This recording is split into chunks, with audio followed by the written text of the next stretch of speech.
So you'd like to do that.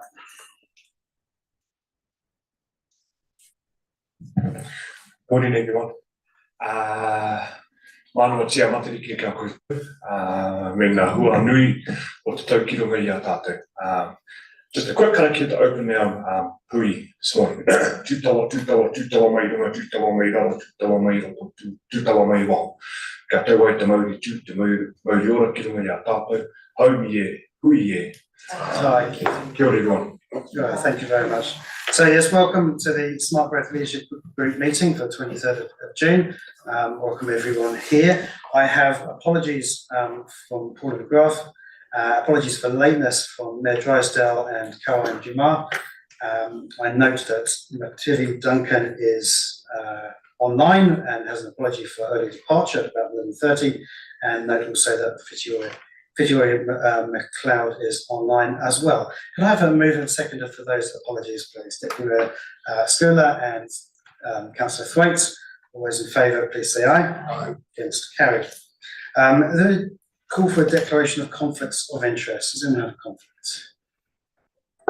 Okay, thank you. I can't see anyone for the public forum today, so we'll move on to the confirmation of minutes. Is there a mover and seconder for those minutes, please? Councillor Nees, Councillor Scott. Awesome. Excuse me, thanks.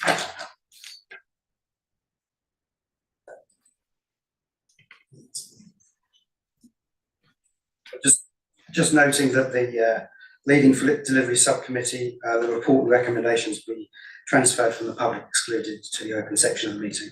It's been moved and seconded. I'll put the motion. All those in favour, please say aye. Against, carried.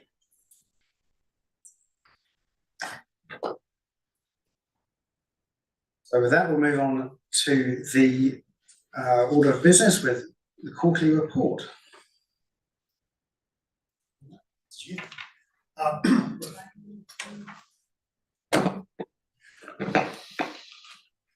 I have a few quick updates to make.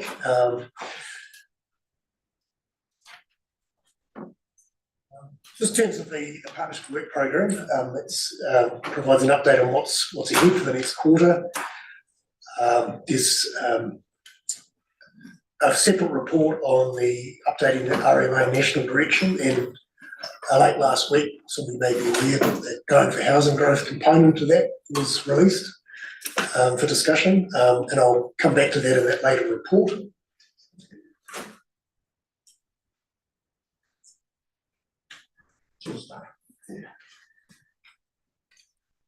In relation to the development opportunities process, paragraph 9 through 11,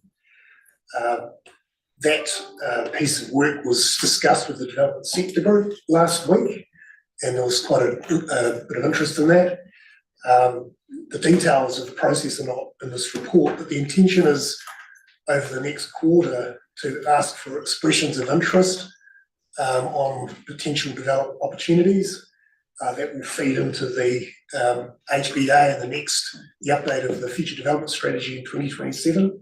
So the intention is we'll seek those expressions of interest first up, and then depending on what response we get, work through those proposals with the proponents, and looking at a report back to SLG either in the first or second quarter of next year.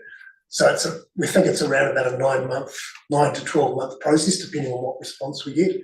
But the intention here is to have a coordinated approach to getting those development proposals through, compared to what's happened in the past, which is more of an ad hoc.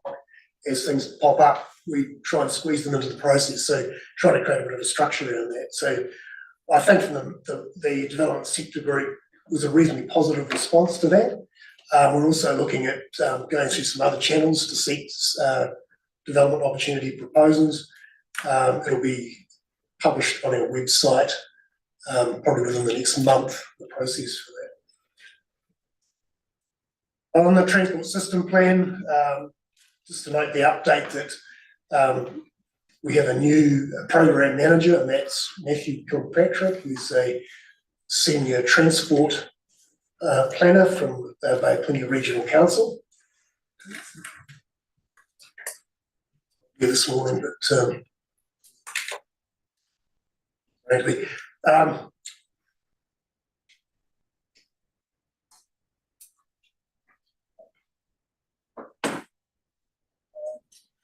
item on the lessons learned from the SmartGrowth strategy process.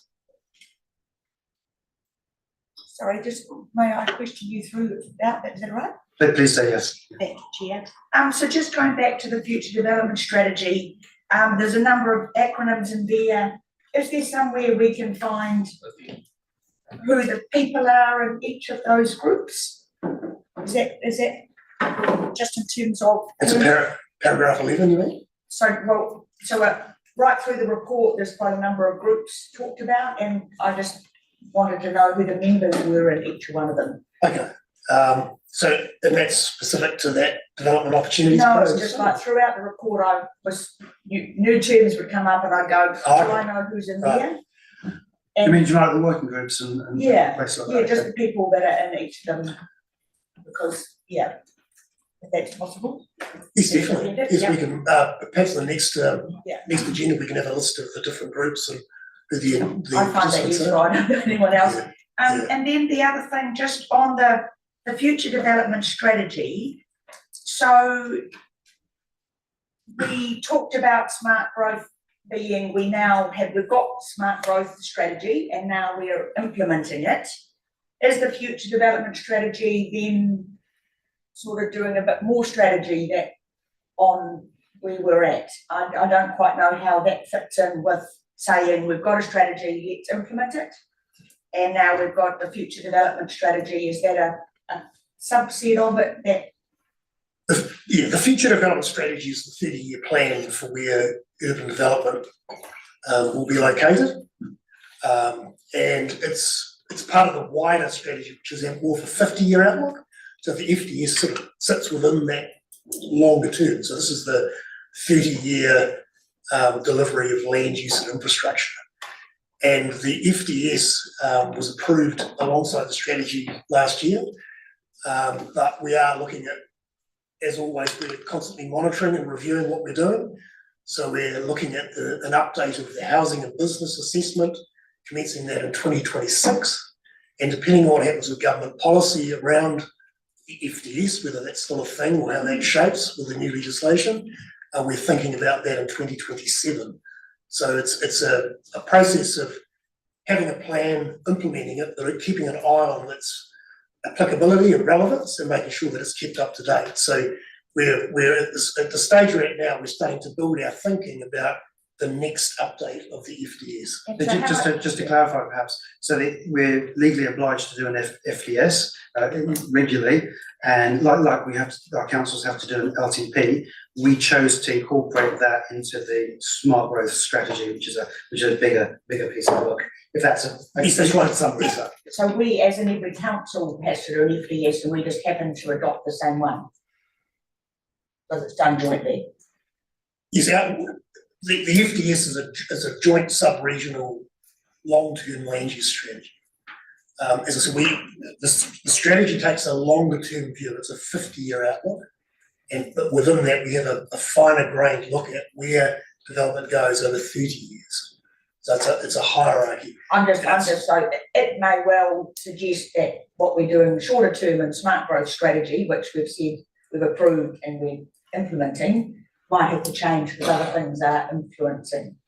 Absolutely, and that's my question. Yes. Are we just creating the opportunity to actually have to change the smart growth strategy because we've got this other FDS going around looking at whether the strategy there, longer term, is appropriate under the current legislation or changes to it? I think that the bit that changes is the implementation of funding plan. That's the bit that's a living document, and the strategy is higher level and shouldn't change every couple of years. But we're reviewing it to see if we do need to. Well, the FDS will change, yes, to some extent, as things the landscape moves. Maybe just to clarify as well that we haven't signalled an intention to review. Yes. because we're still awaiting what will happen in terms of the reforms. So So I haven't, okay, that Yeah. might have been a missing part, that this is suddenly happening, but we're awaiting the outcomes of the new legislation. Where at the moment we're legally required to review it in 2027, but it is quite likely that could change. I think the other important point is that the term of the FDS might change. It could be longer term. It could be 50 years rather than 30. And we may have different population projections to take into account. There's a general view that should be a high population forecast plus a fairly large margin on top of that, which will increase the requirement to find capacity. That will be a bigger imposition on smart growth than is at present. So just in terms of that, it hasn't been legally, it hasn't been signalled that we're going to review it, and it's not legally required to 2027. So what budget are we operating under to do this and to put this group together and to administer it? The current work that's happening, is that part of whose budget? It's part of the existing smart growth budget, yes. Thank you. Councillor Nees. Well, actually, the point I was going to make has been clarified by Craig about the potentially high targets that we may have to meet. But also there was a suggestion I read somewhere that the FDS and that planning process might be embedded in the Strategic Planning Act, which is coming through. So it's whether or not we do we wait for that and just do the best we can with the strategy we've got until we're absolutely certain as to what we're going to be dealing with going forward. Okay, thank you, Karen. Okay, I think I'll work through each session and just wait for questions. So the transport system plan, I'll talk about that. Lessons learned from the Smart Growth strategy process. This was a piece of work led by Nicola, and we went back and talked to all the participants in the last strategy and FDS process to get feedback on what went well and what didn't. So we're capturing that feedback and we intend to publish that on the website. The idea being next time we do the process, we can continue the good things and try to avoid the other things. So what action, sorry. 50 masculine. Thank you. So what actions are we taking on points set out in 28, particularly around early information and being transparent and keeping everyone informed, particularly in light of we haven't yet signalled a review of it is. So what actions are we taking? We've had a report. What are we doing differently right now because of these actions? I can ask Nicola to comment, but the idea is that we capture best practice. So when we design the next cycle of FDS going through the public process, we can incorporate our best practice into the next process. So it's the idea of learning from what we've done, what went well, what didn't. For example, we did have quite a bit of feedback about difficulty in accessing the strategy. It's a large document. Can we do better in the way we present it? And it's getting our next process as tuned up as we can to do it well. Nicole, do you have any comment on that? And just to also note that even if we're not reviewing the FDS, these findings are still important for any regional spatial plan as well. So, and like Craig said, that would feed into sort of the project planning, how things are set up, especially around things like early information and being transparent, and also the comms and engagement side as well. And that's exactly what I'm suggesting. If we've got these lessons, let's not wait till the next strategy, let's actually implement them now because they relate to information and getting people involved. So I think some of them will, some of them won't. I think that's fair to say. Yeah, I think there's certain elements in there that we can we can get on with now, but especially, you know, more face-to-face conversations, we can do more of that now, transparency, all of that. So. There's also quite a big issue, and we had Western Bay District Council with a sort of administered the whole process for this cycle, and it was a large burden on that organisation to manage that, and we need to think about whether that's a sustainable approach or whether we take a different approach next time.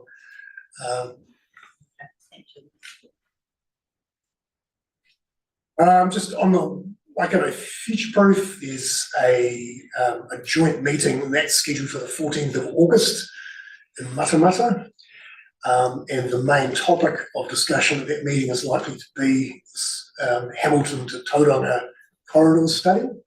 It's a really important piece of work mentioned there in paragraph 33, looking at the potential to have the consultants who have undertaken this work to present to this the SmartGrowth Leadership Group later in the year. It may be September or December. I think it would be really useful to have that first-hand presentation. And on the Eastern Bay Plenty Spatial Plan, there's a brief update there, and I'll just hand over to give us an update on process with the Eastern Bay Spatial Plan.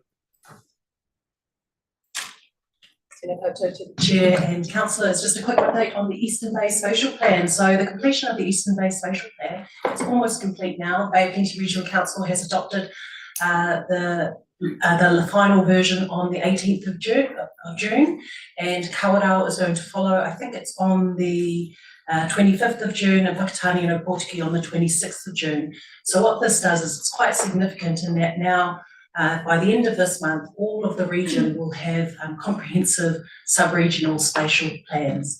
So the Eastern Bay Spatial Plan is the SmartGrowth equivalent for the Eastern Bay. It's a plan to accommodate growth in housing, economic development for the next 30 years.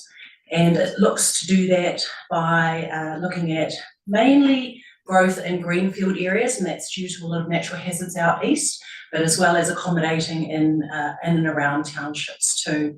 So for Opotiki, that's looking at their growth area of Hokataia in support of that development. In Whakatane, there's greenfield areas in relation to Awakere and Matata, as well as some focused intensification across Whakatane. And in Kawarau, it's looking at some infill in Kawarau Township itself.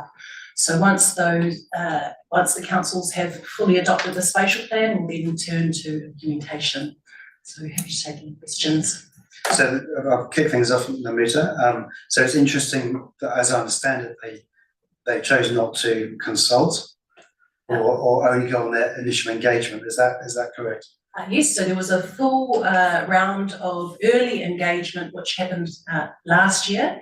And then in order to get this done and signed off quicker, there was an additional round of engagement specifically in Kawarau. So that was the process. So are we comfortable that we haven't missed an opportunity to get SmartGrowth's view on any intersection between their plan and our plan, and if we're missing a trick on that in any way? Yeah. So regular updates have been provided through to SmartGrowth as the Eastern Bay Spatial Plan has developed. So at a staff level, we are conscious of those. I think the key opportunity will certainly be once we've got all the parts of the puzzle, looking at those interlinkages, as you've noted. I think some work is still needed in the interlinkages component. Other questions? Councillor Nees? Firstly, I just want to say thank you for the report. I mean, it's very informative and keeps us up to date. Actually, just to check, is there anybody wanting to ask any further questions of Namuta? So are there any questions, particularly on the Eastern Bay Spatial Plan? I'll just make the note, but I think at our council meeting, we specifically said and directed, I think, to say what are the linkages between those spatial plans, because if there isn't, then it's going to cause issues. So that was. It's definitely a work stream for the staff to get on. Thank you, Councillor Scott. Sorry, back to my questions. There were two.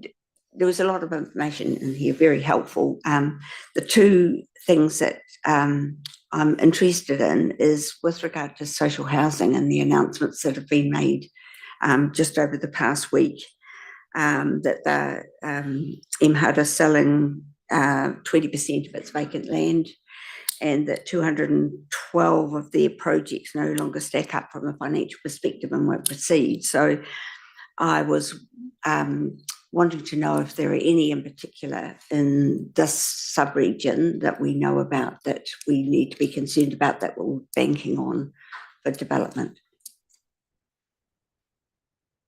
I know there's certainly a smallish development in Katikati that would probably come under that, but the details are still being worked out there. Okay, all right. Or maybe we could be kept informed on that, because we do have some quite substantial land holdings. I'm sure they're much larger ones in TCC, but I'll probably best to let someone from Tauranga City talk to those. Yes. Sorry, I called it MHUD, I meant Kaingaora. Yeah. Also, on page 21, there's a note about a potential new toll location with the opening of the Papamoa East interchange. So I was wondering whether that's instead of the existing toll location or as well as the existing toll location, and does that add any further toll costs for our community? Andrew better answer that one, so I'll do that one. Kia ora. Thanks for the question, and might come up a little later in our presentation as well. That's not an additional toll. My understanding, it's moving the toll gantry to the position where it's now going to accommodate for the future development that is utilising that route. Is it moving it or an additional gantry such that, I mean, I'm sure you could work it out so that if you go left or right, you get charged either way. I presume that's the intent. I can't recall the detail of whether it's additional gantry or not, but there's definitely a decision being put through at the moment at a ministerial level about that, given the announcement part of a couple of months ago out there. Yeah, so not an additional toll. Councillor Cosby. On a similar theme, one is good to see accessible properties now being acknowledged as a strategic partner in social housing. I think they've been battling away for a little while on that, and they have some tremendous plans. Also on that second potential toll, what I was wondering is we never seem to see the balance sheet with regard to those. Now, with regard to the first Harbour Bridge toll and expressway, there was a definite cut-off date once the capex had been paid and the operational and some depreciation had been paid. But with these new toll roads, and I was one that the former Mayor Ross Patterson lobbied for that toll, so I feel a little responsible for it. We never seem to see any finances for them. And I think for the integrity of them, that's really important, particularly if there's to be more, and there is going to be another one in your way, with regard to the northern. So how do we go about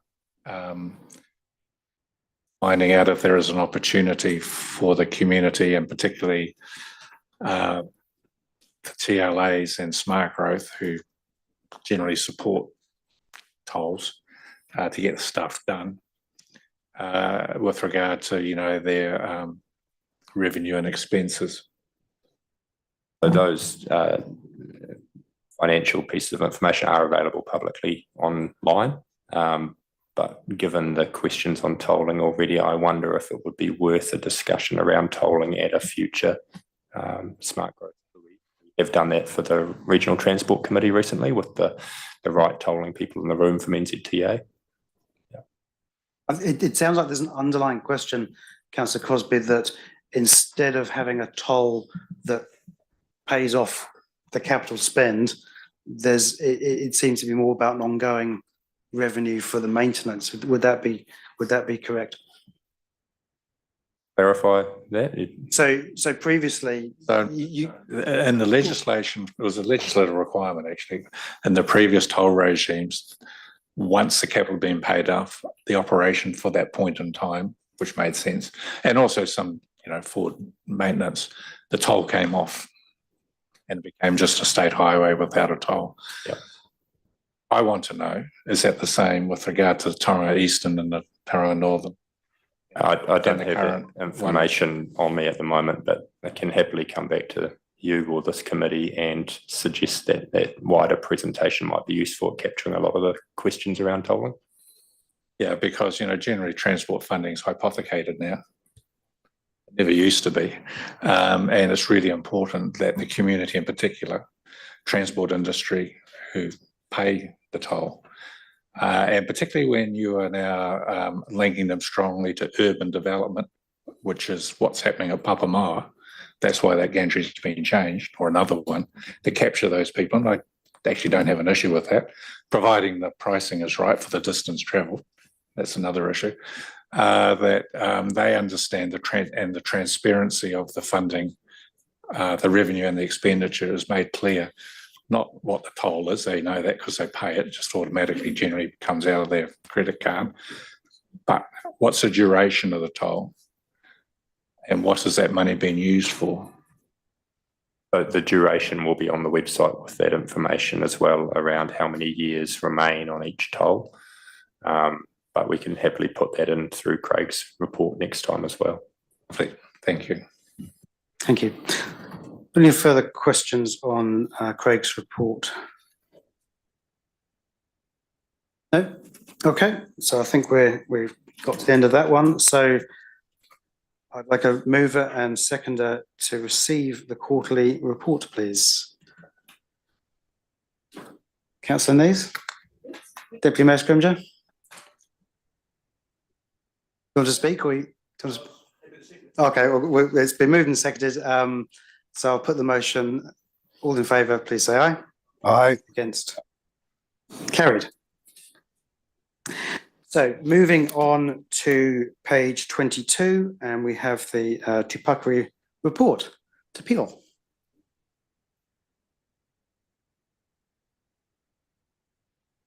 Morena tātai, tuatahi mihi hoki nei, ki oku nei, hoa e whakarite hoki nei I tā tātou nei hui huinga I te ata nei, no reira mihi kawana hoki nei ki a koe Elijah, mihi ono hoki nei ki a tātou ki a whakahui hui nei, I raro nei te manaakitanga matariki ki a tātou katoa, no reira tēnā tātou. Kia ora. So we've provided a brief update report that follows on from the previous from the last combined tangata whenua forum. We came and reported back on the workshop from February, and we're just really providing that update from the 6th of May report. I think of interest to the committee really is around the mahi that Te Ropu Arotahi have been undertaking. So Te Ropu Arotahi are those tangata whenua representatives that were appointed from the combined tangata whenua workshop in February, working alongside the Takawainga representatives from TCC, from the Homey team from Western Bay District Council, and then Te Amorangi in terms of Bay of Plenty Regional Council, so that we can get that both what's happening in the 3 forums, supported by the respective liaison, engagement, relationship units within each council around the outcomes, and it is based on the outcomes that the combined tangata whenua forum have integrated into the SmartGrowth strategy. And so the question that was raised and what we're trying to develop are appropriate measures to monitor the progress on the 6 combined tangata whenua forum development outcomes that are sought, and making sure that we can achieve those. Now, a lot of the workshop on the 6th of May actually focused on how do we arrive there, or how are the tangata whenua outcomes actually achieved. And so the flow chart that we've got on page 25 of my report actually just really identifies that the members, excuse me, that the members that are at the meeting, it actually monitors their work. So those that are working at the marae, on Māori land trusts, and each of the 3 forums, they are the ones that are building houses. SmartGrowth doesn't build any homes. But however, what we are providing through the Māori Housing Workstream is that coordinated overview of what the housing outcomes are being achieved under the strategy. And so to achieve that, we need to have that working relationship with the three forums. So, it is the sum of the whole. You have a part-time? Oh, no? Okay, sorry. Cool. So that diagram really just shows that when you're working on a marae project, on a Māori Land Trust project, that those come under or are supported by the respective iwi forum. Those then are supported by, like I say, the three policy relationship units within the three councils. Then collectively, those contribute to the Māori Housing Workstream. And so it's really the Māori Housing Workstream and those collective costs that we worked with Priority One to come up with those funds that we've identified to be included into the regional deal to support infrastructure, design, construction, and that figure in there is the sum of those three forums working collaboratively across in the projections that we've put together. That's really what we've done. The other thing that supports or that's required to support developing those measures are that we're capturing the data. Capturing the data through Tauranga City Council, Western Bay, around those housing numbers. This committee raised at the end of last year when we had the presentation on the SmartGrowth annual numbers that were coming through in terms of the what has occurred in the past. We noted that there was a need to fill the gap around the Māori housing data, and so we've included and look to include that in the next report at the end of this year.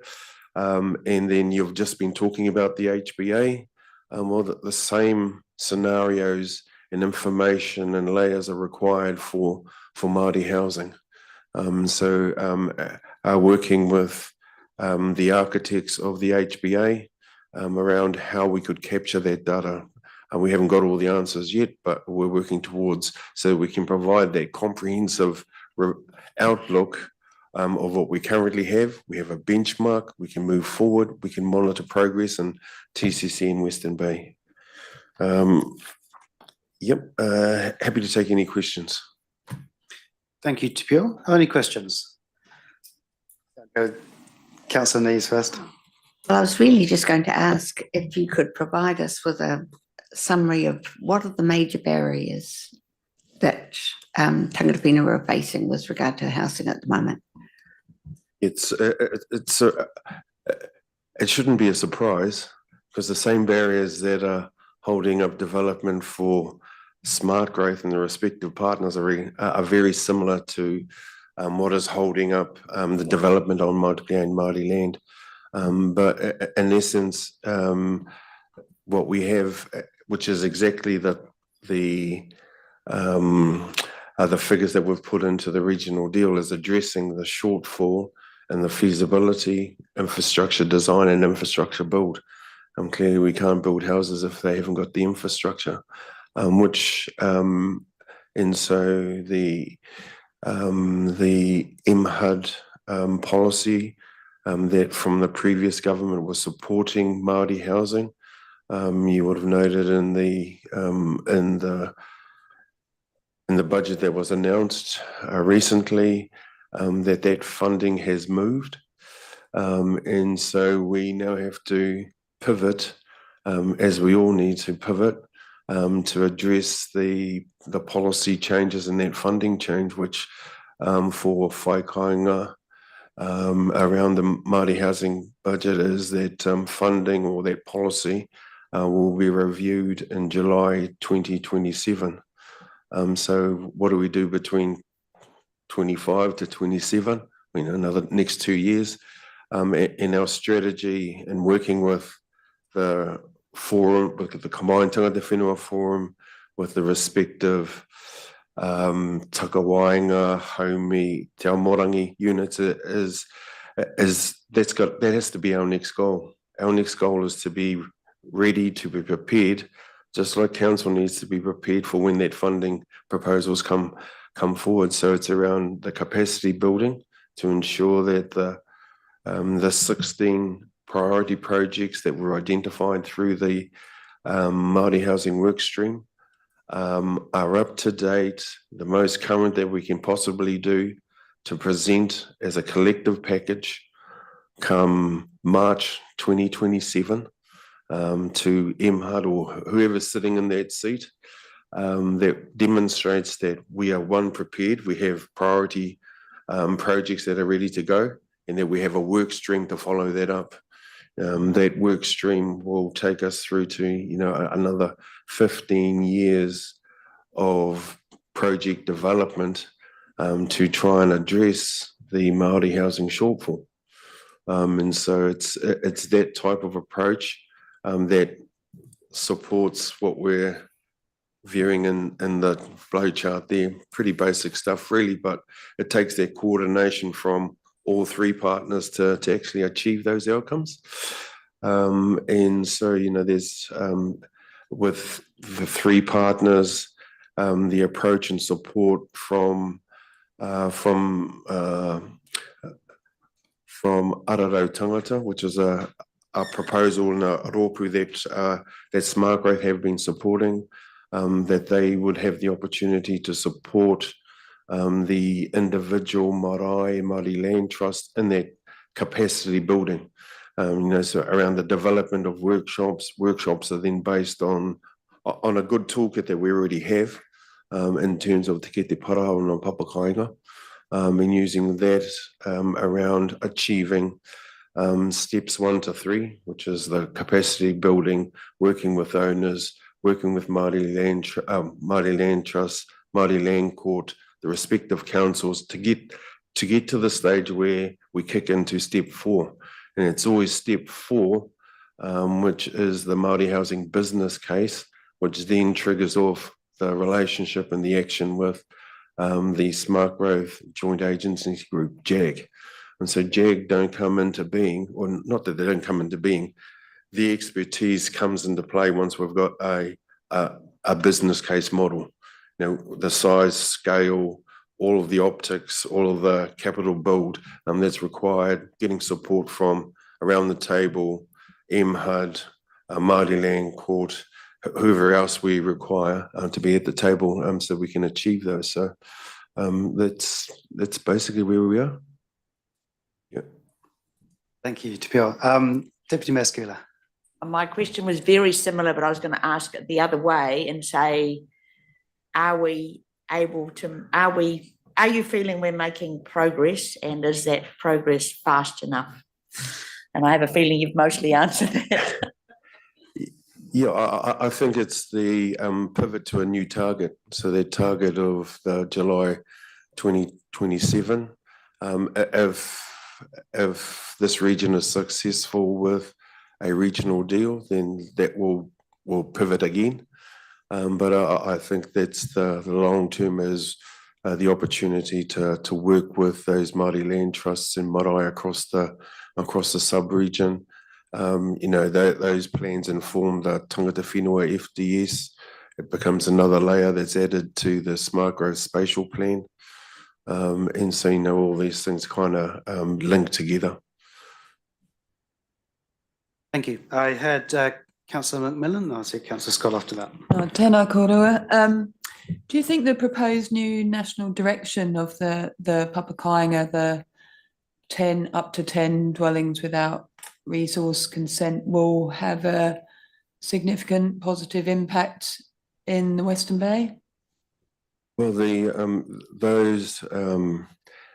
NES was really directed at those local authorities that didn't have provisions.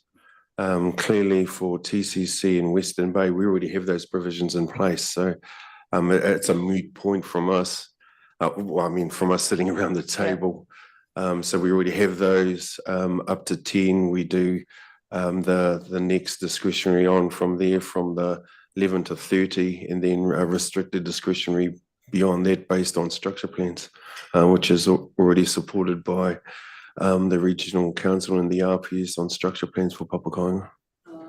So it's no net difference with that, whether that comes in or not for. There's no gain Western Bay to whatsoever. SmartGrowth, no. Yeah, okay, thank you. Councillor Scott. Thanks for your report, very interesting. I see you had a presentation from Penny Pettit on the addressing the shortfall of land and housing supply for Tauranga City. Was there any discussion about, I'm thinking sort of at the end of Papamoa there, going through to Tumu and beyond, access to that? Because I imagine the whether it's roading or other infrastructure that goes through that whenua would be assisting also in developing Papakainga. Was there any discussion around that? Yeah, the report that Penny did was to this committee. They did only the report was shared with the combined Tangata Whenua Forum, putting that on through the website. The Te Tumu is obviously one of the PDAs, existing PDAs. It's the combined Tangata Whenua Forum doesn't have a direct relationship with those particular owners. They are working through those issues directly with Tauranga City Council. And if they needed support from the combined forum, we're happy to provide that. But at this stage, TCC are leading that. Now for further questions, I can't see any at the moment. So there's a recommendation there to receive the report and receive the report basically. So cover, move and second of those, Councillor Crosby. Deputy Mayor Scoola, assume there's no debate on that. So I will put the motion. All those in favour, please say aye. Aye. Against, carried. So moving on to page 27, which is the Resource Management Reform Implications Report. Craig, do you know who's speaking to this one? Nicola has done a lot of the work on this, so I'll hand over to her. But just to reflect on the last SLG meeting where Christine Jones gave a presentation on what was ahead, and the direction from SLG was that we should do some preliminary work, preparatory thinking on strategic alignment, and working with the chief executives on looking at our work streams, and really looking at our implementation plan and what in there should we stop doing, or what new things should we start doing. So we had identified a couple of things in that area. So I'll hand over to Nicola to pick up. So in Appendix 1, we've completed an analysis of our SmartGrowth implementation plan against the resource management reforms, or what we know of them so far. And really the key highlights are that there's one action that we believe is no longer relevant, and that was around closing gaps in district and regional plans. And that's really because we'll be moving to a new system. So there's no appetite for completing any plan changes under the current RM system. But instead of that, we're proposing a new action on preparing a regional spatial plan, which will be coordinated by regional council.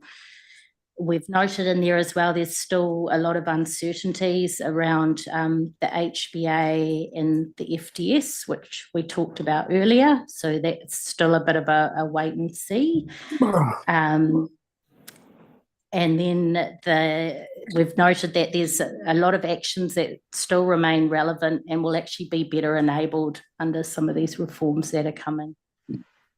Happy to take any questions. But are there any questions for Nicola? Councillor Nees. Yes, not a question, but just a comment. We'll be soon seeing the shape of the government's thoughts with regard to changes to the Local Government Act. And I think one of the things we need to consider when that happens is the proposal to take the four wellbeings out of the Local Government Act, because our SmartGrowth plan is very much a four wellbeing plan. And I think it's of huge benefit to the sub-region to have that multi-dimensional plan and thinking, but that may not be an option for us in the future. That's a more of a philosophical question, but Really, there are so many levers being moved at the moment that we'll be looking at different work streams, different perspectives. I believe in the next 3 years it'll be a completely different environment we're working in. I suspect there'll be some potentially some tweaks needed, but it would be unusual if we wouldn't consider social and cultural and environmental considerations. I mean, that's what we do in local government, but an interesting point.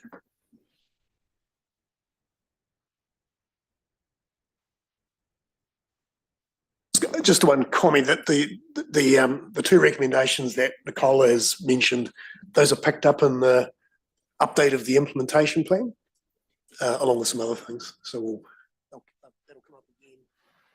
Some specific changes. The other thing just to note was that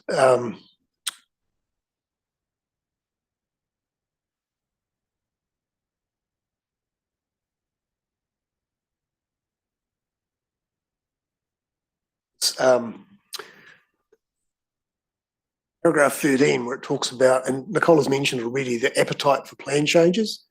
There is a significant issue now for partner councils and plan changes that had been mooted to go ahead in the near future. There are some major questions around whether that makes sense, given that these reforms are just around the corner. So there's a lot of thinking going into that at the moment by the partners. They're not necessarily part of the SmartGrowth stream. Yeah. Thank you.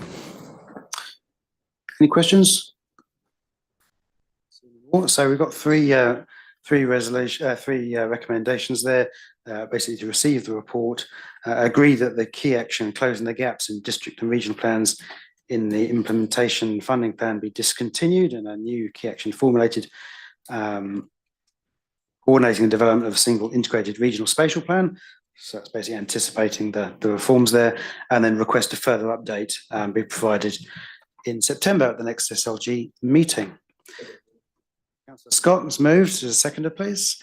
Councillor Roseboom, I assume no debate. All those in favour, please say aye.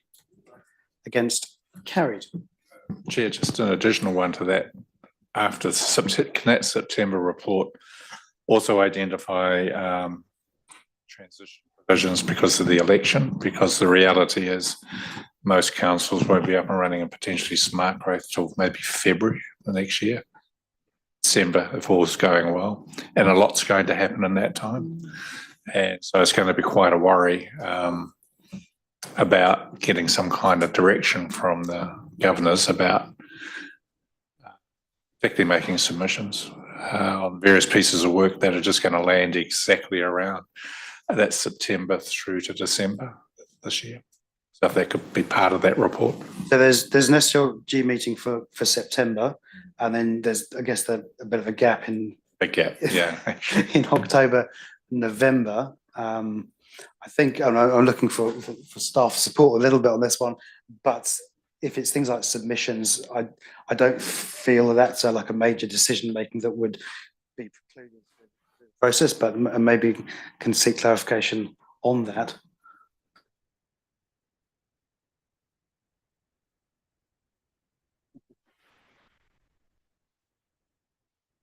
Thank you, Councillor Crosby.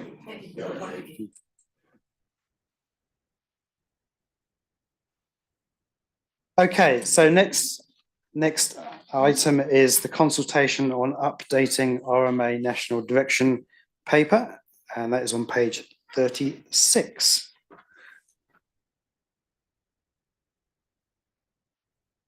If you could put that up, yeah, that'd be good. Yeah, this is just a progress report really on this consultation. It's underway at the moment. The primary focus was on the national direction with these packages coming through that were aiming to free up land for development and removing unnecessary planning barriers and so forth, particularly around infrastructure. And a few weeks ago, we had 3 packages come out as discussion documents. One on infrastructure and development, one on primary sector, and one on fresh water, with the promise of another package on housing shortly afterwards. The housing package actually came out last week, so it was a little later than we anticipated. But I'll come back to that. I've got a couple of points here in the slide to come to, but basically the main point being made here is that, and I know each of the partners are going through workshops with staff around the implications of these policy packages for each organisation. But there was a recommendation from CEs that we should prepare a joint submission by local government and iwi partners on particular things that were of strategic relevance, implementation impact, and things where there's collective value, where working together we can perhaps have a greater voice and more impacts in what's been said.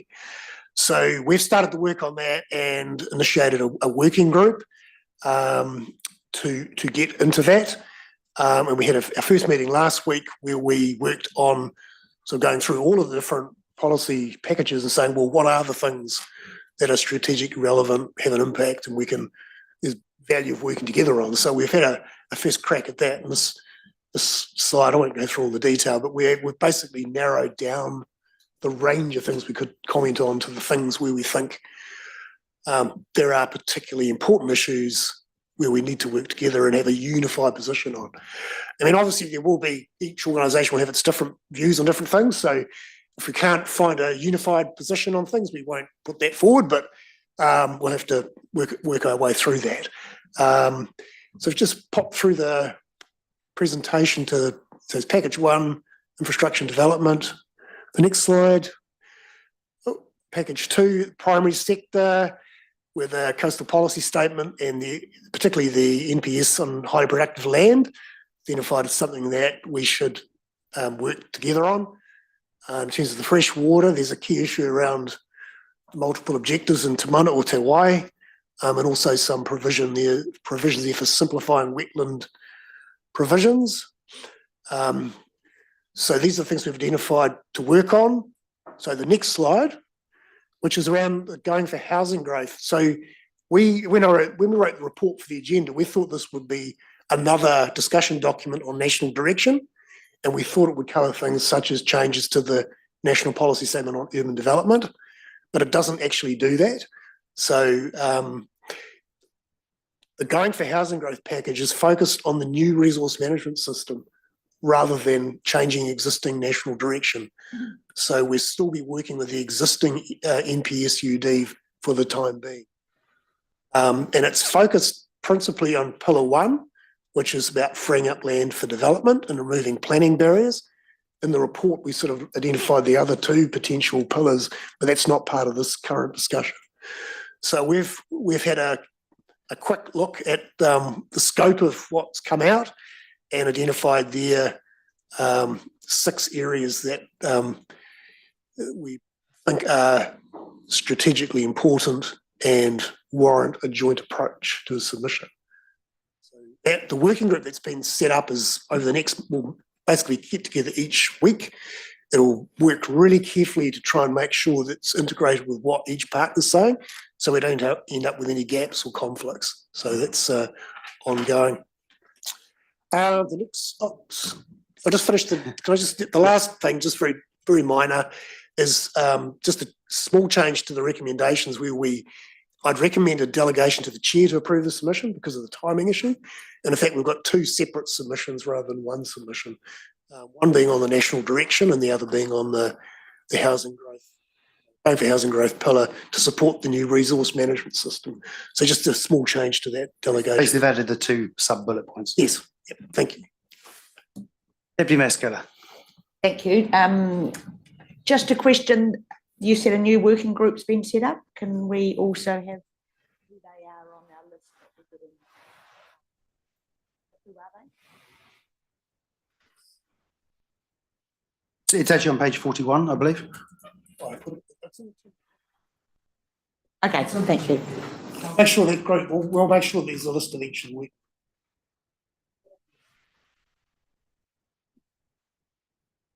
It's just important that we, know where the.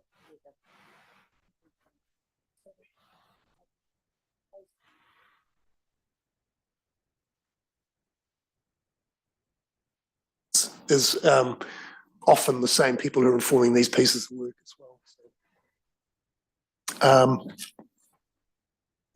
that's. Councillor Cosby. Yeah, thank you for that, and I appreciate it's sort of just landed on us, but you can't really talk about just pillar 1 without talking about pillar 2, and particularly and then pillar 3, which is some more incentives yet to be known. So we've done quite a lot of work on pillar 2, which is really about the funding of infrastructure. And so my view is you need to integrate the two with what we know about pillar 2, which is infrastructure and funding. So we've done work on that. So, despite the fact that pillar 1 is about opening up more land, removing urban limits, etc., the implementation of that requires infrastructure. And I'd also be interested in what the various development communities think about this as well, because at the end of the day, they've got to do it, not us. But that'd be interesting to get some feedback from them. The development sector group meeting last week was good timing because we were able to provide an update. So we had each of the partners with Ian spoke about different. Oh, sorry. Yeah. So so that's a quite an effective forum for that information sharing. Whether it inspires people to make submissions, I'm not sure, but.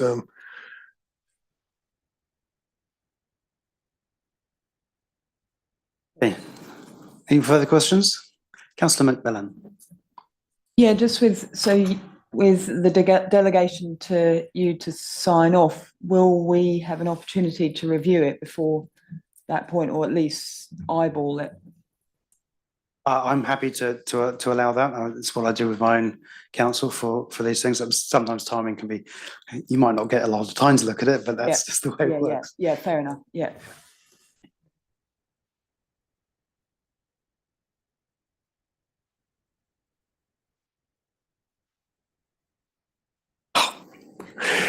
Sorry, there's a schedule in the attachment which has got the program with dates, but that's now had to change because of the two different work streams. So we've got an update for that, which we can share that. It's pretty simple. There's about a week between sort of concluding the internal kind of quality assurance. There's about a week allowed for the chair to review and sign off. So I think we could, for those who are interested, I think there's definitely scope to do that within the time we've got. Okay, thank you for that. So we've got the recommendations there. So it's 3 recommendations: receive the report, note the intention to make a submission, and then delegates to me as the chair to approve the submission on behalf of the partnership, and then add those 2 sub-bullet points on the screen for phase 2 and phase 3. So do I have a mover and a seconder for those, please? Councillor Nees and Waits. No debate. I'll put the motion. All those in favour, please say aye. Against? Carried. So now we move on to page 43, which is the implementation and funding plan update. Hey. Next year, just a couple of introductory comments. The implementation of funding plan, when it was put together, it was intended to be a living document, and so the idea of this report is to make sure that our implementation plan is kept current, and so we've undertaken a review. Some of the work has been completed, some of it's changed, and you've heard about the resource management implications, so we've incorporated some of those changes into the update.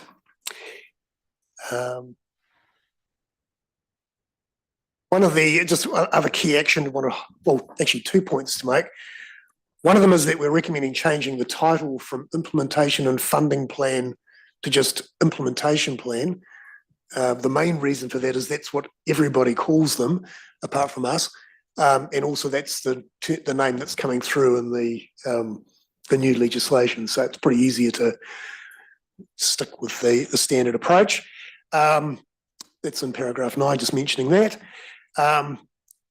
Also, we're proposing a change to, there's an action there around closing the funding and financing gap. We've already done some work on that around quantifying the gap and understanding what that looks like. There's a sort of second stage of that, which was around doing some work around a position on funding and financing across the partnership.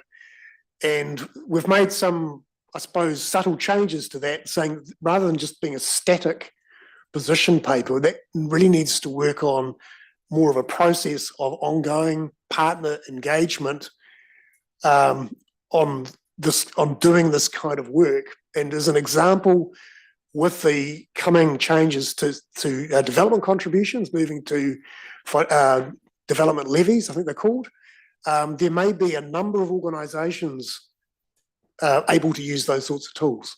Whereas at the moment, it's just local government. If you move to sort of multiple agencies, NZTA potentially, or the Three Waters entity, as well as councils, there's going to become an increasing need to coordinate and align approaches. So there's no double dipping or different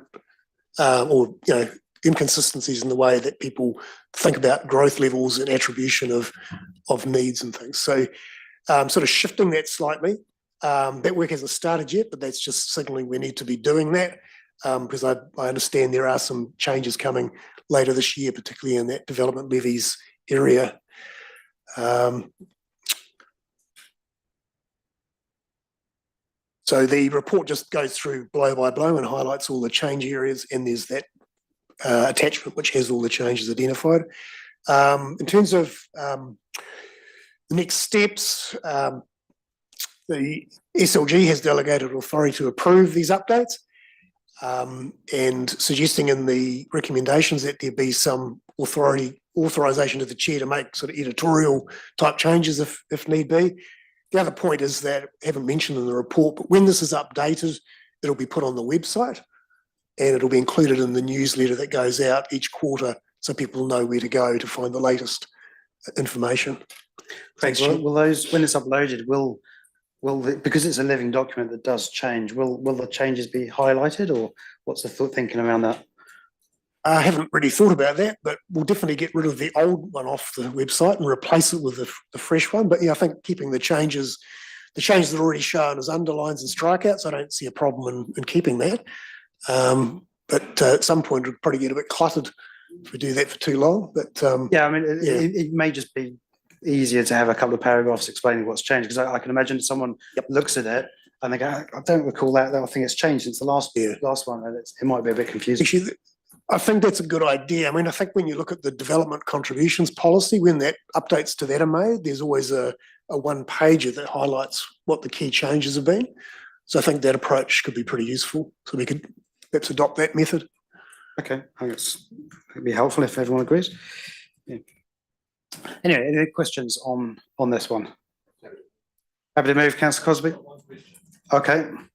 Mine's in relation on page 68, item 622, existing actions. Given the amount of industrial commercial growth that's happening in the region at the moment, do we get any oversight over our electricity development, and are they supplying us with enough power to cater for our anticipated commercial industrial growth, given the size of the developments that are happening in Tauriko and at the Rangiora Business Estate? Do we get some sort of oversight as to how fast they're progressing supply? We haven't had that to this committee for some time. There was a recent presentation to the Combined Tangata Whenua Forum on exactly that issue. I thought it was a really useful presentation, gave a very good overview of what those big issues were. So, one of the ideas in this implementation plan is, like that example, is that the partners who are delivering these key actions, even though they're not under the sort of smart growth control, they should be providing regular updates. And I think that was raised when this plan was put together. So I think we can easily reach out to Transpower and Powerco for perhaps an update at the next meeting. Yeah, well, my point's Brandon, but this is a smart growth is at the sharp end of future development.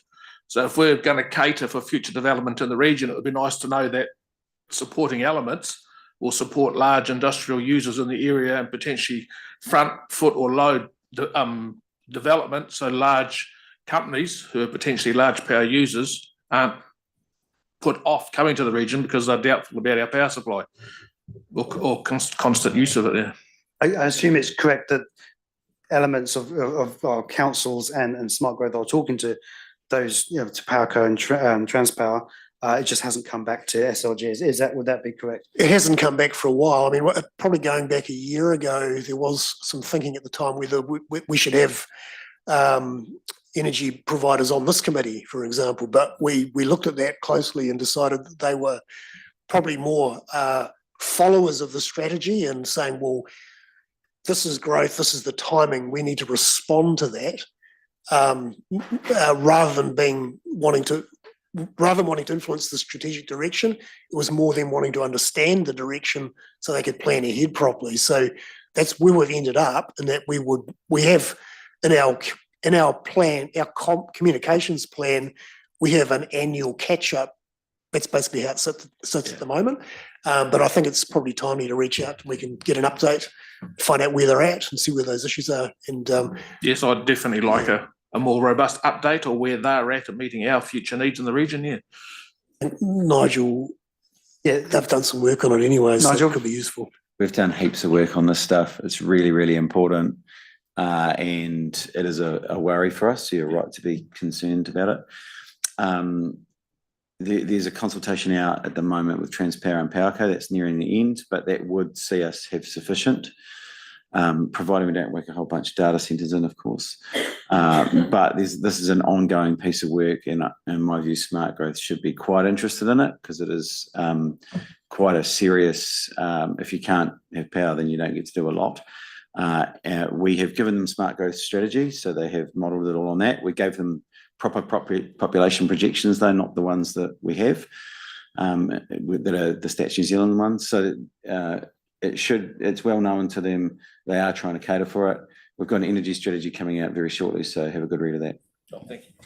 So I would suggest perhaps if we can invite them, well, either the September meeting or the meeting after that, it might be good to get you elected members on board rather than educate current members in the last few weeks of their term.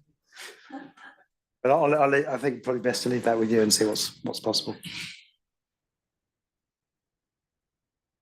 Okay, any other questions on this one? Okay, so we have three recommendations on this one. Again, receive the report, approve the changes recommended, and authorises me to make minor editorial changes. And I guess that's probably delegated. But so three recommendations. I think Councillor Crosby had moved and we're seeking a seconder for that. Deputy Mayor Scrimger has indicated. So I shall put the motion. All those in favour, please say aye. Against? Carried.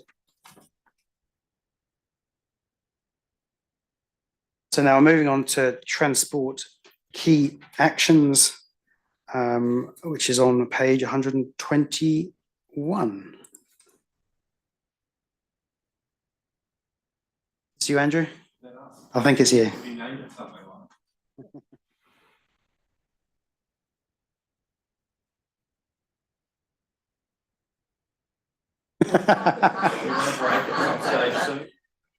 We've been going an hour, so I don't know if you're I don't know, 15, 20 minutes, something like that, and then we'll break for morning tea, might be good. That's how many slides we have. Do we pull up the slides, team?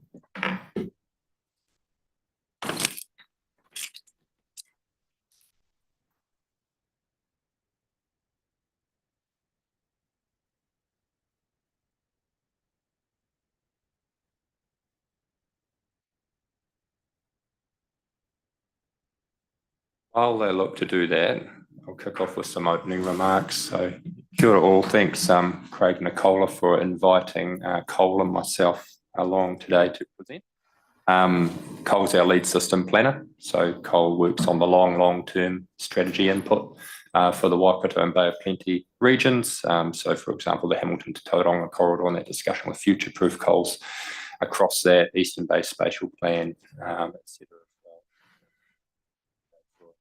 Any more years than myself? Yes, that is on. If you just speak into the mic a wee bit more, that'd be cool.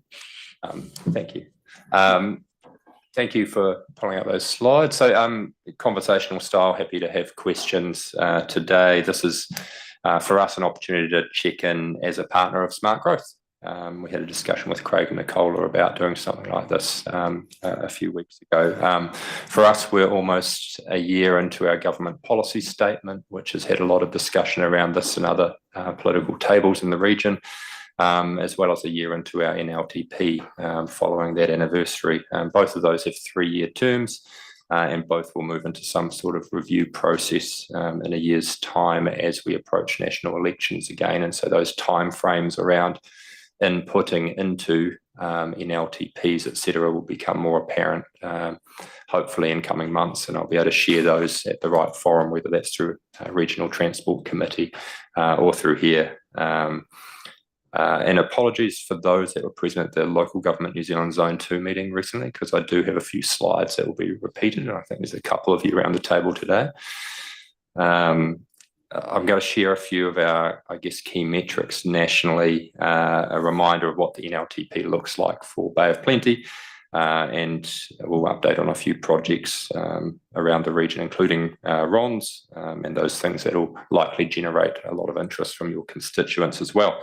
The intent is not to get into too much detail, but as we said before regarding tolling, really happy to come back and have a more detailed discussion on a particular item of interest at that next TUI in September. So we've got first slide up there. That's just the who we are.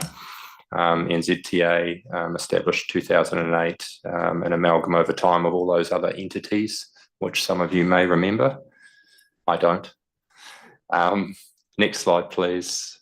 Just a little reminder of our vision, what we aspire to: land transport system connecting for people, products, places for a thriving Aotearoa that remains unchanged through various strategic periods.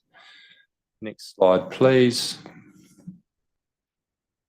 Just some facts and figures here. 6.4 billion on average from the NLTF, the National Land Transport Fund, is invested in the transport system every year. And road user charges are a considerable amount of that at 2.25 billion. Next slide. Got more than 12,000 kilometres of sealed and unsealed state highways. I believe the Waikato Moana Highway is the last unsealed state highway in the country. Over 4,800 bridges and major culverts, which puts it into perspective, when you hear about a bridge reaching end of life, just how many there may be approaching that, given how many have been built over time. And there's a lot of noise out there at the moment around the Peketahi Bridge in particular that you would have picked up through the regional papers and social media recently. Just a figure around our value of the state highway assets as well, 85.3 billion. So we'll move on, thank you. 93% of freight in New Zealand moves by road, and the average distance freight travels by road is 111 kilometres. Next one, please. More from our regulatory friends in NZTA, the other arm of our business. 5.2 million registered vehicles in New Zealand, and 6.8 million vehicles are inspected every year. One's coming into the country as well. Last one question, seeing you raised it on that freight tonnage toll, tonnage.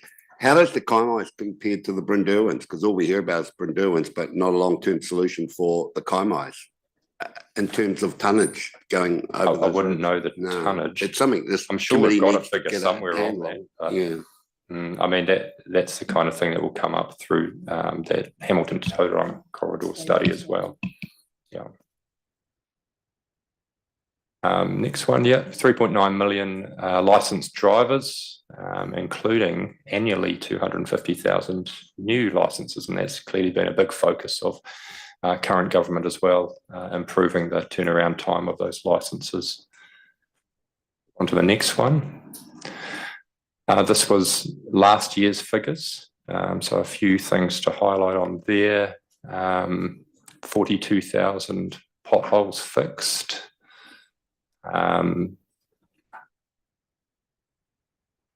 33,000 heavy vehicle permits processed. You got 1.3 million contact centre interactions. 18 million letters and emails went out. What I shared at LGNZ is we are the largest client of New Zealand Post, and there is a large transformational effort on in that regard at the moment, which could be to the detriment of New Zealand Post. 6.5 million online transactions on the website, so you'd hope in a couple of years' time you see those figures change around a little bit. Customer information, 21 million website views. Obviously, we want everyone to try and go in and do things digitally, but we're still getting 1.3 million contact centre interactions on top of that as well. And a lot of social media posts, 17K. I don't break those down into positive versus negative, but I can if you like. Move on to the next slide, please. Don't talk about road cones, please. National Land Transport Fund. So anyone that drives a vehicle makes a contribution to the fund. This is used for the maintenance, operation, improvement of our land transport system. Move on to the next one. Thank you. Just on that, how is the uptake on the rucks? Has that been reasonably smooth in terms of EVs, or are there issues there that are worrying in terms of funding? I haven't heard any particular issues. There's been a big focus on e-ruck over the last year or so, and I suggest there's still more to come. Yeah. Move to the GPS. So I've mentioned that at the start. Obviously, that's our Bible. We've had a big change in direction, or I guess a narrowing of focus through how the government has set our approach through the current GPS from a year ago. Those are the 4 strategic priorities: safety, value for money, increased maintenance and resilience, economic growth and productivity. And so what you'll see and how you see that play out, for example, with a focus on increased maintenance and resilience and safety, whereby in the past we may have responded to call-outs around vegetation being overgrown and amenity and unsightly gorse or things like that near a state highway on our land. We'd only respond to those where there is a perceived safety issue now, rather than sending a crew out, because all our funding is going towards the increased maintenance, resilience, economic growth and productivity, and getting value for money. On to the next one. Can we just comment on that? Because that is an issue. There's pest plants along the highways. So are you saying that that's not going to be addressed? Where there's a directive where it's a pest plant, I'd expect we'd prioritise that above a request based on just grass and unsightly vegetation. Yeah, and we have had interactions with regional council around specific pest issues. Yeah. Sometimes they can take a little longer to respond to, given we'd generally like, for a value for money perspective, to have a crew nearby or doing something on the road corridor, and then they are easily able to address the vegetation issue at the same time. Working well at a staff level? I would say it's working okay. Yep. Yeah, we are addressing things where they're required. Yeah. Moth plant, haven't heard that term for a while. Is that woolly nightshade? No? Okay. I need an education. We'll move on to the NLTP highlights. So overall, 32.9 billion of investment over the next 3 years. A lot of that going into better maintaining state highways, particularly through the pothole funding. And the other large chunk of that for public, got a lot going in there for public transport services, but obviously the roads of national significance and regional significance programs are huge for us over the next 3-year period. That's over a third of the asset value of this whole network. So that seems extraordinary amount of money. Yeah, there's a lot going in period. there. Yeah. Yes, and as you'll hear nationally, there's still, you know, a revenue issue, right? And that's why we're exploring things like greater ability to toll the new roads that are coming online, time of use charging, which has been a discussion with Tauranga in recent months. Revenue diversification to actually fund what we are doing needs to be a focus. For Bay of Plenty on the next slide. I heard this figure, 1.9 billion for the Bay of Plenty. So an increase and a good percentage of that total when you look nationally, but also reflecting, you know, the huge growth area, in particular the smart growth area is for the country. A lot of that going into pothole maintenance and operations, and also a lot of roads of national significance as well. Going to hand over to Cole to address some of the next slides if we jump to the next one. Thank you. So what does this all mean in terms of priorities for the sub-region? So I suppose going through the different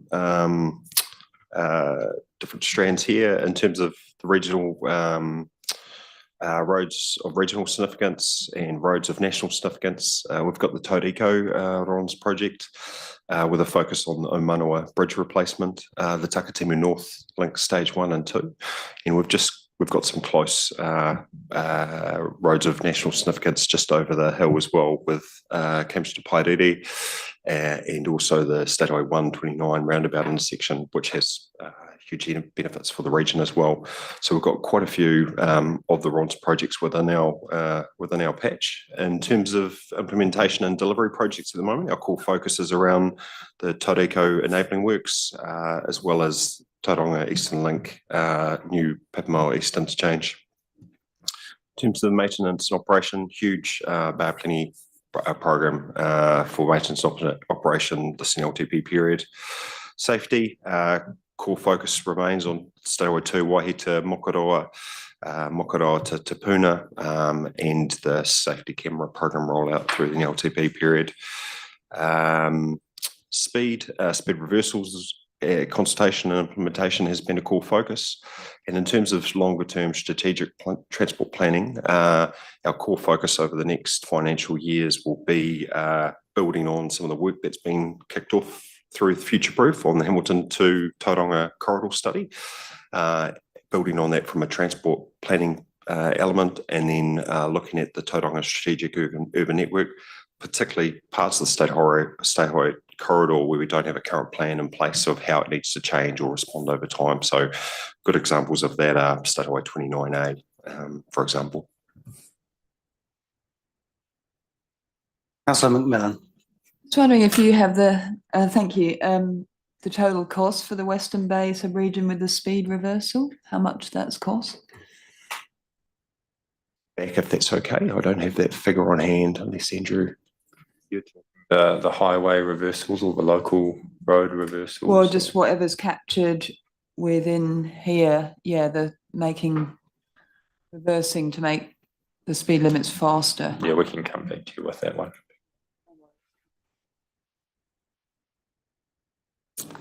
Next slide, please.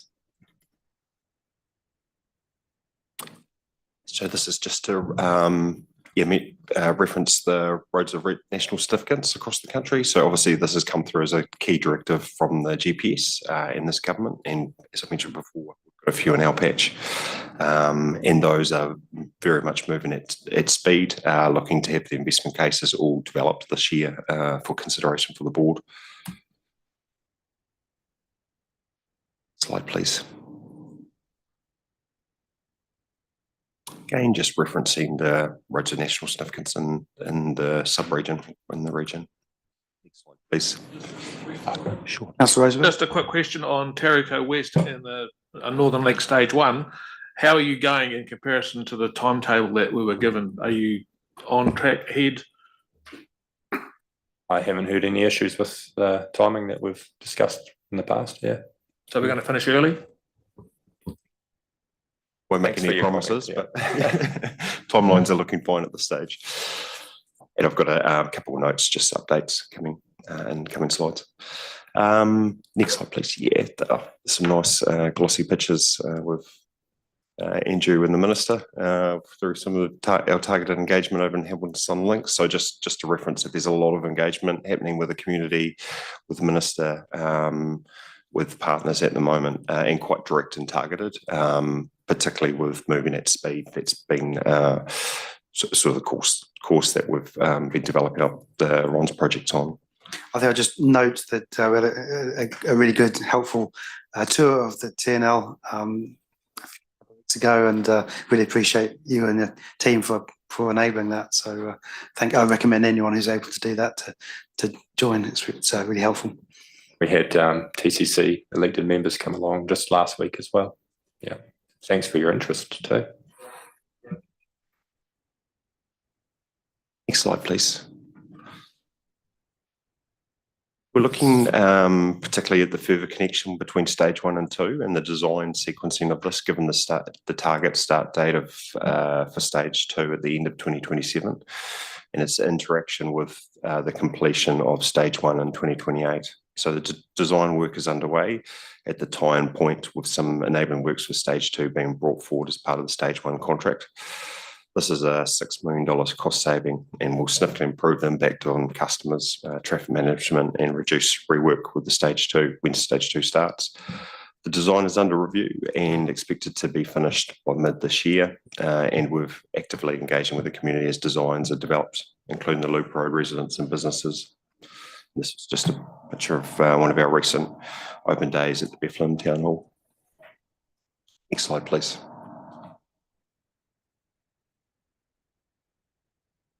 Show some of the shots of the recent work.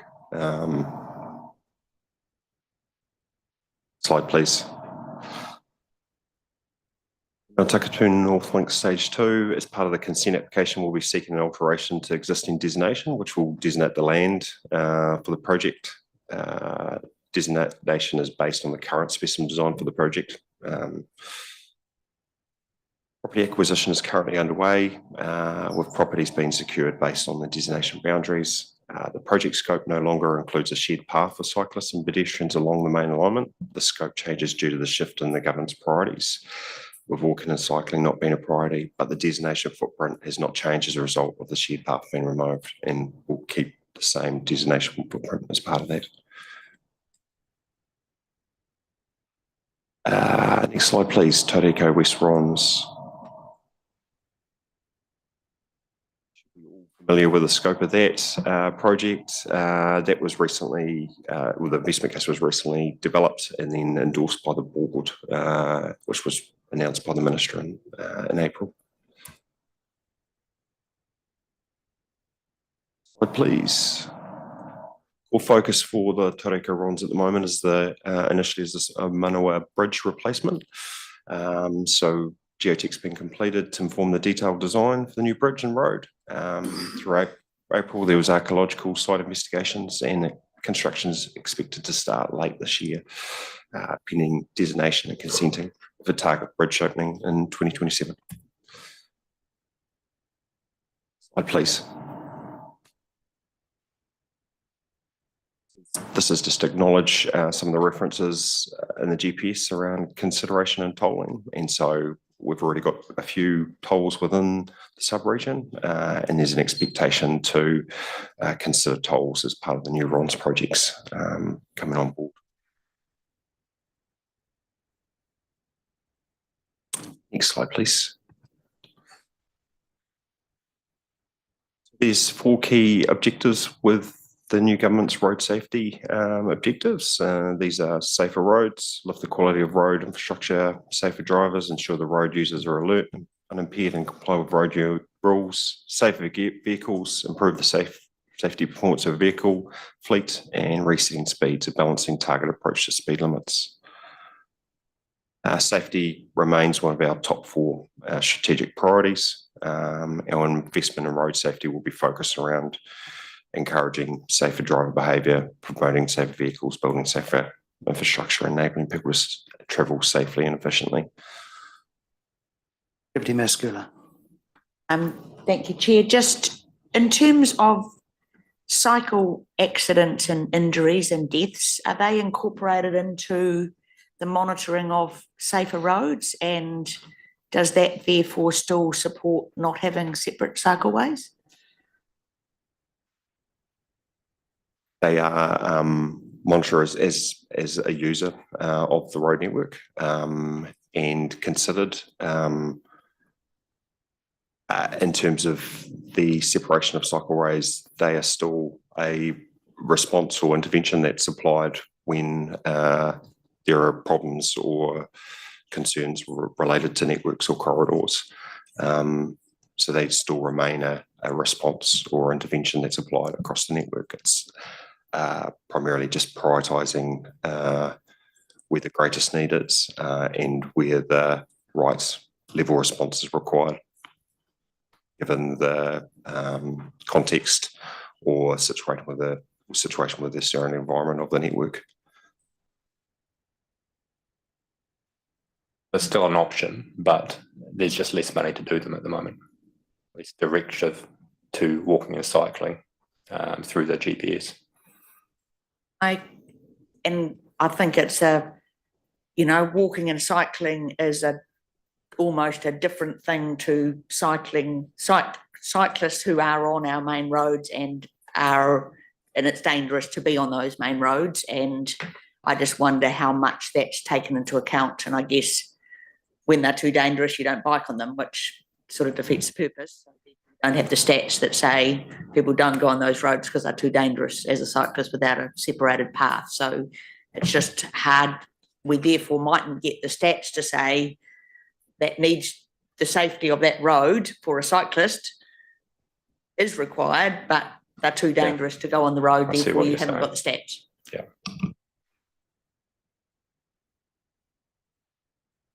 What I'm learning from NCTA is we have generally done research into many things, and there has probably been some research into that, so I can happily have a dig.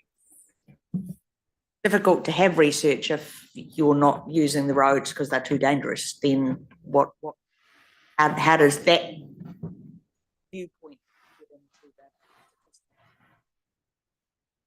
that? Certainly, some of the business case work that I've been involved in, one of the key input is surveys as well. And so surveying residents and understanding their perceived safety of corridors and understanding if it was safer, whether they would use it as well. So I know some of the evidence where there's dampening because of the safety of a network, a dampening of users being able to use their bike, that does come through some of the surveys as well, and is a key input in considering responses through business cases.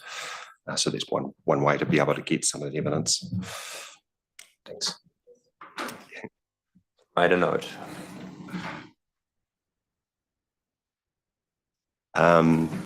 Next slide, thank you. And this just mentioning beginning July last year, 2 safety cameras were brought over to NZTA to operate and manage, and responsibility for operating all the safety cameras in New Zealand will come across to New Zealand Transport Agency from July 2025 this year. And this includes some new speed camera types, such as the average speed point-to-point cameras. And we'll be working with partners over the CNLTP period to look at new locations as we roll out the new program for permanent and fixed safety cameras. Do you know when the timing for that those decisions? Tony? Timing for the decisions of new New cameras, yes. No, but it'll be a financial year by financial year basis. So at the moment, our funding, this current soon to be concluded financial year, is covering the transfer from the police and finishing up all those ones. So that's the team's focus. But I don't know how many, nationally we'll be able to actually implement new in the next financial year.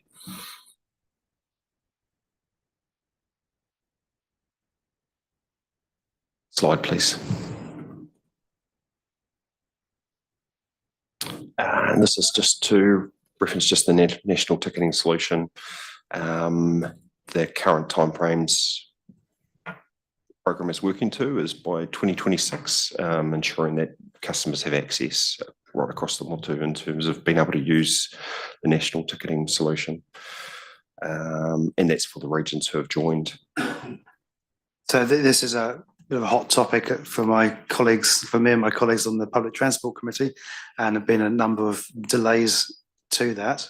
How sure are we that the rollout of Motu Move can proceed on that timetable? And is there anything more precise than just 2026? Because obviously that's quite a wide time span. Precise than that, but I know it's a huge focus at the moment. Exactly that. How do we make sure we deliver what has been promised? And that's been, raised by the minister at various forums, I think last week as well. That's something he really wants to have a focus on for NZTA. And I know the regional council colleagues, Oliver and co, will be heavily involved in these discussions too. Okay, thank you.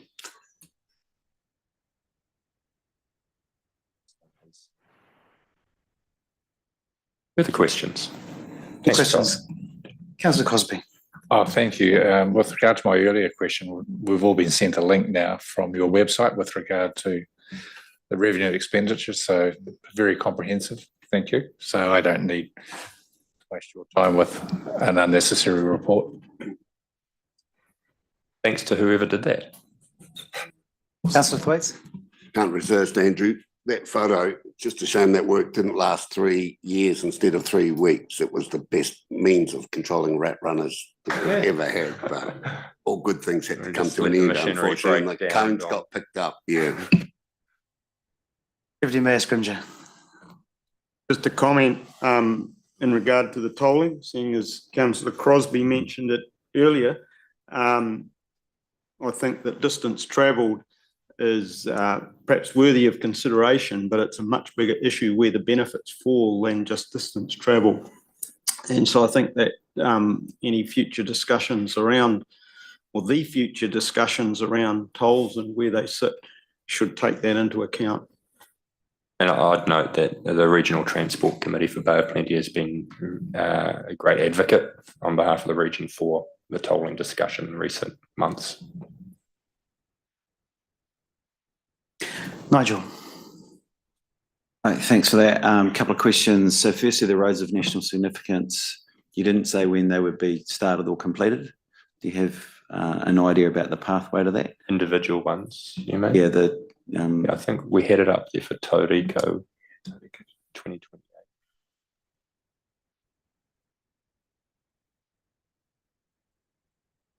We're 50% through Takatimu North Link Stage 1. I think the year 2028 also jumps into mind for that. A lot happening around that year with Stage 2 beginning as well. So how certain is that? Because it said likely or potential. I can't quite remember the exact words, but this was an organisation that plans the future growth, and to plan that we need to have some degree of certainty. How much certainty do you have on those? Certainty that we are going to actually build those roads.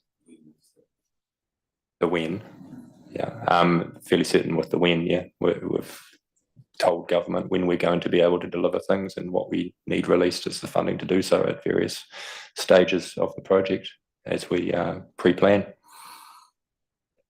You don't know the funding? Some of the funding is still unclear, but the government has committed to delivering these roads of national significance across the country. So our task is to do that. Yeah. Second question, if I can. Connecting Mount Maunganui, you probably figured I was going to ask this one. Where are we at with that? It's, I guess, quite a concern for us for this region. You're likely going to have a port that needs to expand and be fast-tracked, but be unable to get goods to that port. Where's the update on that?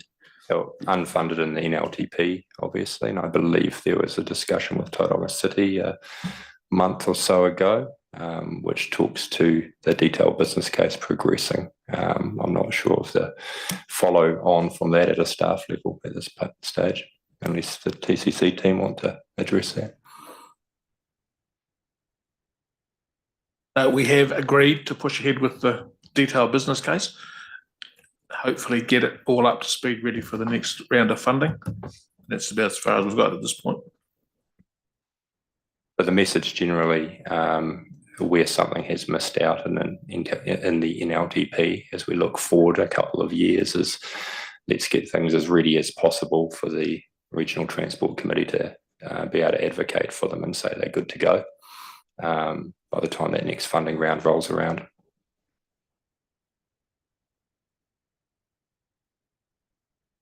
Councillor Roseburn. Yeah, mine's just a bit of an extenuation of questions that have been asked up to now around cameras and road safety and traffic management. We're getting a lot of news reports lately about issues of very poor driver behaviour on the Kaimais and not merging well, cutting off heavy vehicles and potentially causing accidents. Does NZTA have a process by which they can improve the general driver behaviour, a few more speed cameras or better control?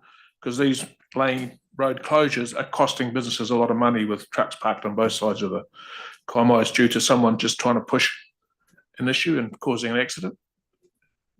What's NZTA currently doing to try and make the Kaimais a little safer for road users? Yeah, cool. There are some safety improvements planned in terms of signage across the Kaimais. But in terms of, I guess, the enforcement matter as well, we'd be encouraging people to ring that in and for us to encourage the police to have a little extra oversight if we're seeing proliferation of those kinds of issues as well. But nothing overt other than that.